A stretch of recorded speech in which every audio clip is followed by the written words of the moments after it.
Scene 1 of Romantic Charades establishes a deceptively light, almost playful setup that quickly reveals itself to be an emotionally intricate portrait of queer intimacy, avoidance, and the quiet negotiations women make when love exists in the margins of friendship, routine, and expectation.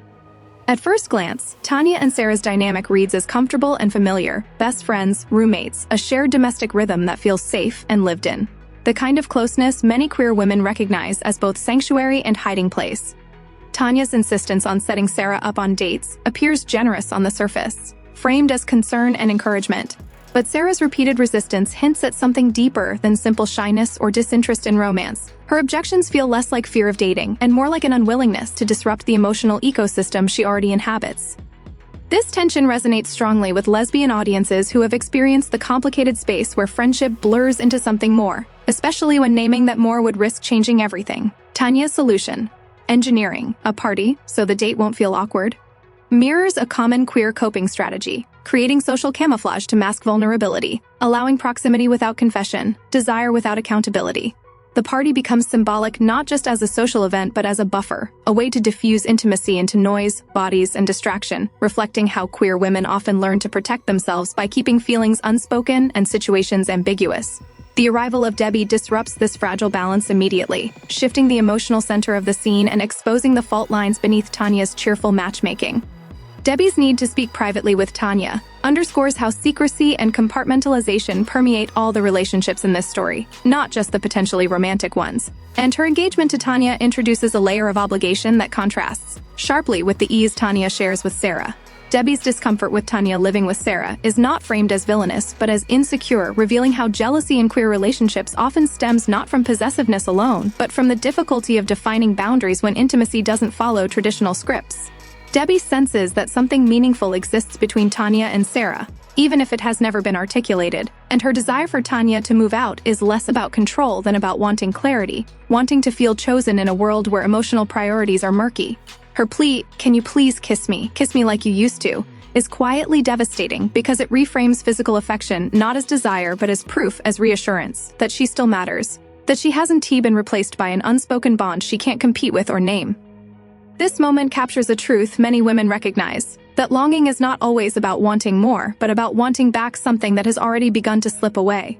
From a queer lens, the scene thoughtfully explores how women are often socialized to prioritize harmony over honesty, to smooth over tension rather than confront it, and how this tendency can trap them in relationships that look stable but feel increasingly hollow. Tania's position is especially poignant. She is caught between two forms of love, one officially sanctioned and one quietly sustaining, and the film resists simplifying her into either villain or victim. Instead, it shows how queer women can genuinely care for multiple people while still avoiding the difficult work of naming what each relationship truly is.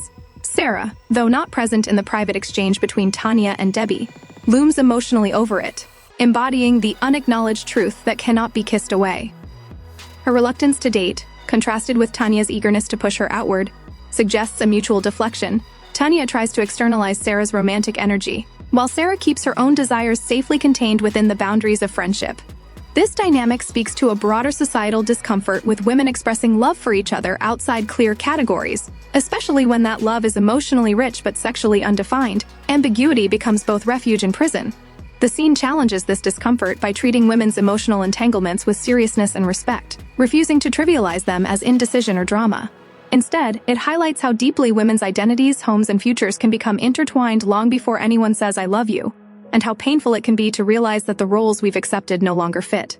Debbie's request for an old kiss symbolizes a longing for certainty in a world where queer relationships often lack cultural scripts for reassurance, while Tania's hesitation, implicit rather than explicit, reveals the cost of postponing truth.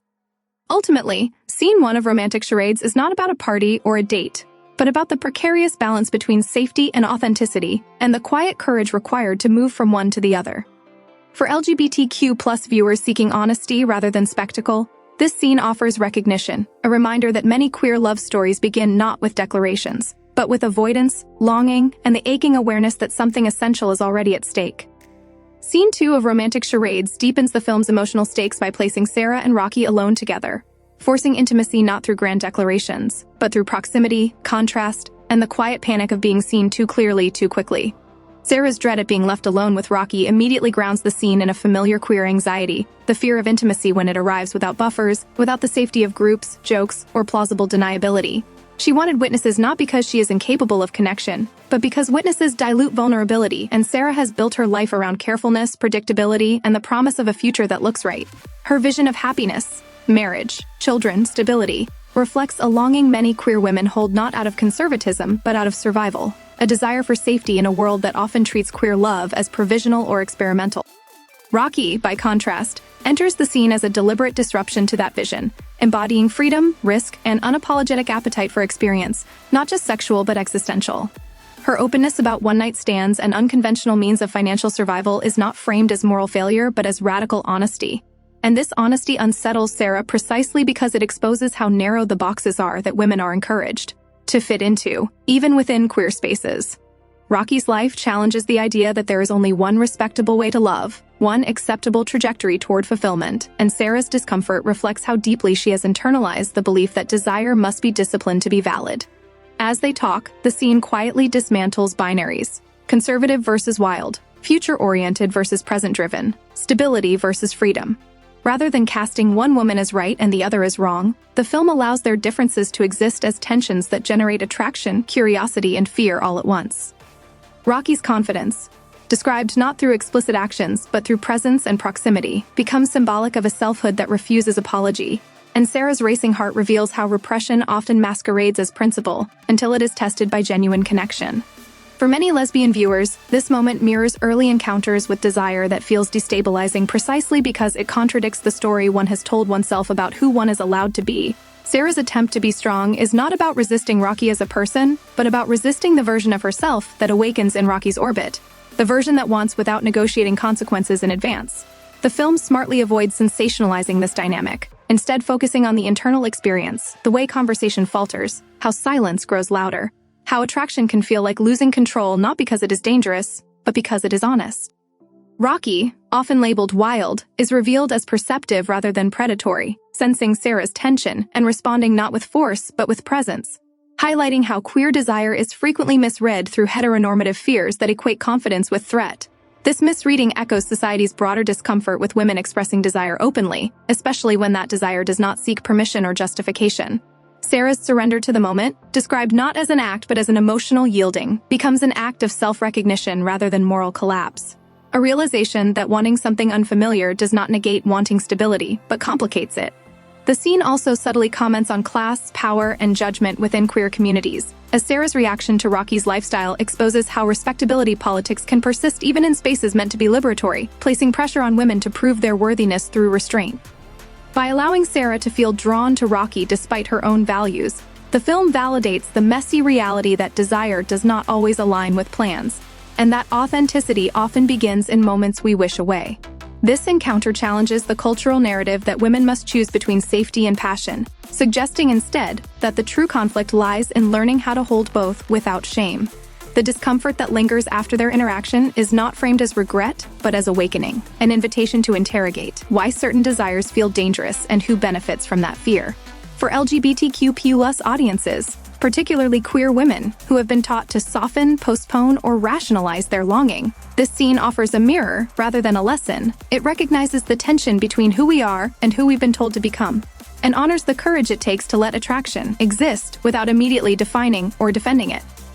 In refusing spectacle and centering emotional truth, Romantic Charades uses this quiet, charged moment to affirm that visibility begins not with labels or outcomes, but with the willingness to feel what we feel, even when it unsettles the life we thought we wanted. Scene 3 of Romantic Charades detonates the quiet tension built so carefully in the previous moments, transforming private longing into public reckoning, and forcing each woman to confront not just what she feels, but what she has been pretending not to know.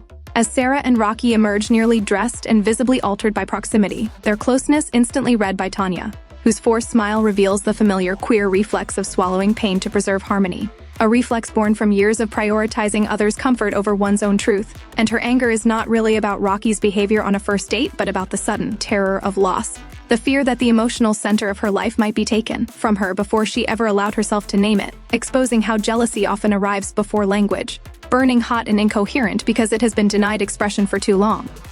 As the suggestion of charades emerges, What should be a harmless party game becomes a devastating metaphor for the entire dynamic between these women, each of them having spent years acting out roles that keep them safe. Sarah as the dependable friend who wants stability, Tania as the supportive best friend who hides her need behind jokes and caretaking, Debbie as the fiancé clinging to a future that feels increasingly hollow, and Rocky as the outsider whose honesty disrupts the performance. And the insistence on playing reflects how denial often escalates rather than dissolves when truth threatens to surface, revealing society's tendency to treat queer emotional honesty as something to be postponed until it explodes.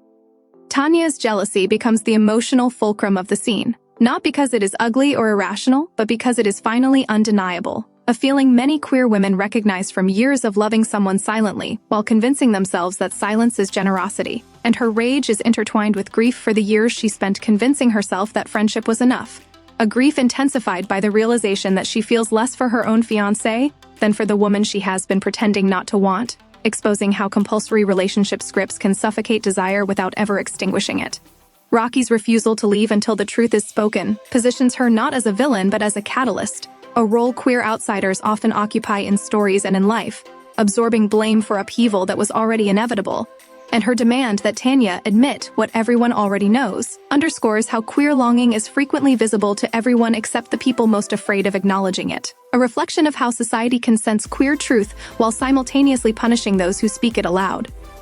Sarah's admission arrives drenched in shame, not because her love is wrong, but because she has been taught that wanting two incompatible futures makes her untrustworthy, and her promise to Debbie that she never acted on her feelings mirrors the moral gymnastics many queer women perform to prove their goodness, as if emotional fidelity is measured solely by physical restraint, revealing how deeply women internalize the belief that desire itself is a betrayal. Debbie's demand for clarity forces the reckoning that polite avoidance has delayed, and her pain is treated with seriousness rather than caricature, acknowledging that queer love stories do not exist in a vacuum and that honesty can wound even when it liberates, while also showing how denial harms everyone involved by sustaining relationships built on partial truths rather than mutual understanding. When Tania finally admits she is in love with Sarah, the moment lands not as triumph but as relief, the end of a performance that has exhausted her. And this confession challenges the persistent cultural discomfort with women naming their desire directly, especially when it disrupts established structures, reminding viewers that visibility is often framed as selfish when it is, in fact, an act of survival. By ending the game of charades both literally and symbolically, the scene argues that queer authenticity cannot coexist indefinitely with performance, and that while truth may rupture comfort, it also creates the possibility of alignment, allowing women to move forward not as roles assigned by expectation, but as people choosing one another openly, imperfectly, and at last honestly.